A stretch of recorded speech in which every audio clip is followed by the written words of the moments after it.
kingdom, what exactly are we talking about? You know, we're not talking about a religion. We're not talking about a place where you just go and hang out for a few hours. We're not talking about paying your tithes. We're not talking about listening to a preacher. We're not talking about, you know, just hanging out with a bunch of people one day a week. That's not what we're talking about. The kingdom in motion is a function. The kingdom in motion is like the human body, where each joint supplies, where atoms come together to make up cells, and cells come together to make up the tissues, and tissues assemble to make up organs, and organs assemble to make up the organ system, and organ systems come together cohesively to create you and I, the organism. The kingdom that we're talking about is an interaction between organisms. It is a motion. It is a motion that is done and carried out where you live, work, play, and pray. That's the kingdom we're talking about. So when people ask me about this kingdom, it's like, okay, is it a religion? As I said, it's not a religion, because religion basically are just labels. When you think of a religion, there's so many of them out there.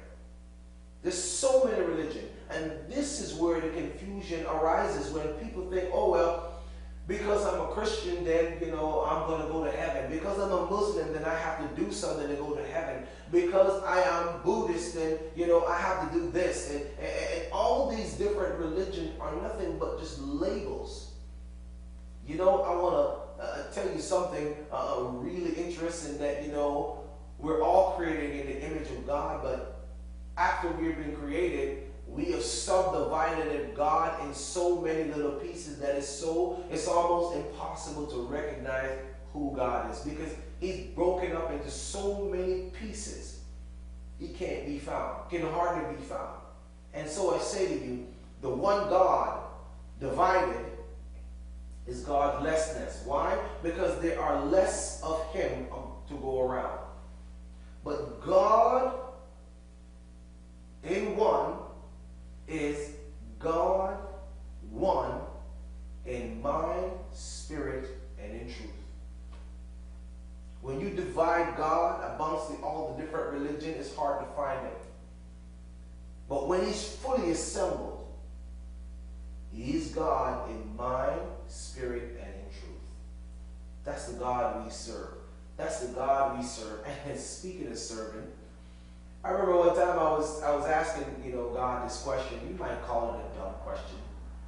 You know, just like Nicodemus. So Nicodemus, when, you know, went to Jesus late at night, and he said, well, Jesus, how do I, you know, I like what you're saying, but how will a person, you know, be born again?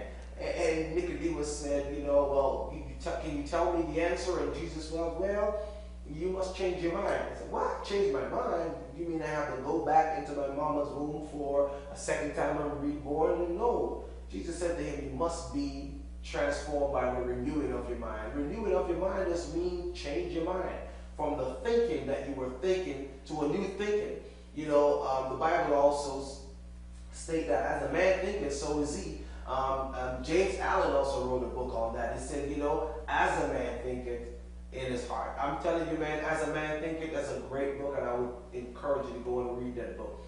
But what it's really saying is that as you think, so you are. Nicodemus was thinking that he had to go back into his mama's womb to be reborn again.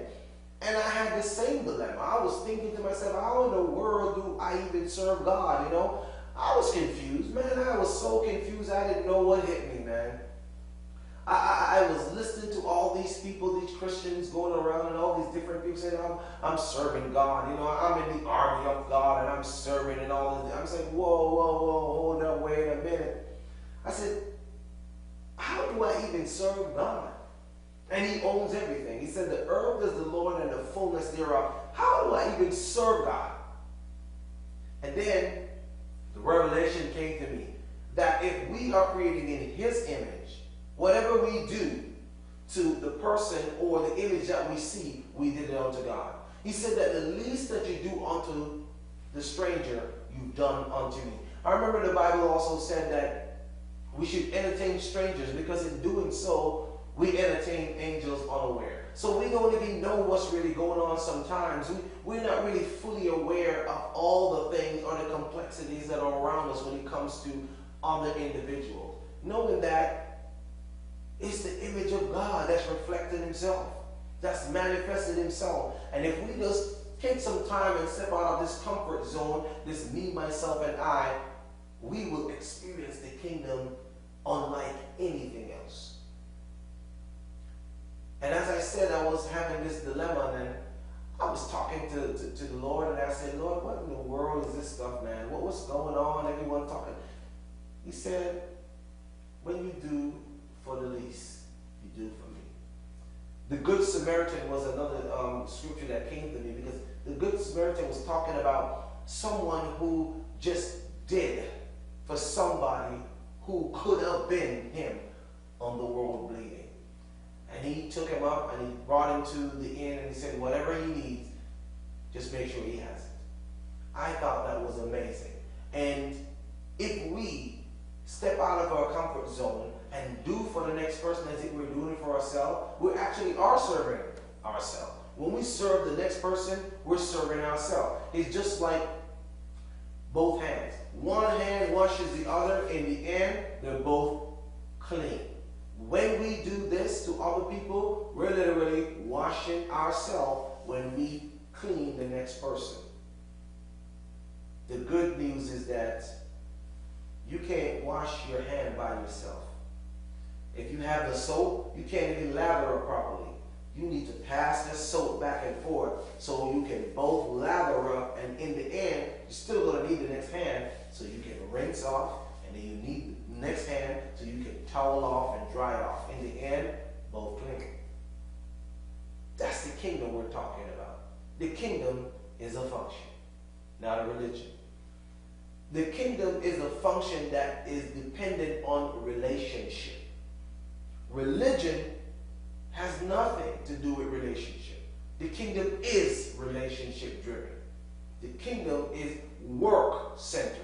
Meaning, I do this, I get that. I do this, I get that. No.